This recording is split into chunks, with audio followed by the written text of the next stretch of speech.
Vir die van julle wat nie weet nie, ek is 'n violist en deel van 'n heerlike band wat musiek speel van reg oor die wêreld. En daar's een ding wat vir my uitstaan is, as jy vandag nou 'n trekklavier in my hande moet sit, of die drome of die gitaar, gaan ek lekker bloos en ek gaan die helfte regkry nie, want viool is die instrument waarop ek my tyd spandeer. En dit is ook 'n tema wat die Here sterk aangespreek het in my lewe.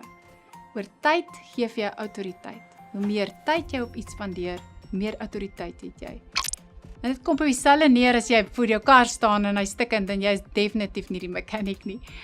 Dan gaan jy letterlik net vir jou kar met hande op lê en hoop hy gaan weer werk. Maar as jy wil jou kar weer laat werk, moet jy die man met autoriteit bring. En vandag is die uitdaging vir ons, dat ons vir Jesus, vir God, die autoriteit in ons lewe gee. En hoe doen ons dit? Is om tyd met hom te spandeer. Tyd met hom te spandeer is om sy woord te lees, met mense te gesels oor hom, en vol te raak van sy teenwoordigheid.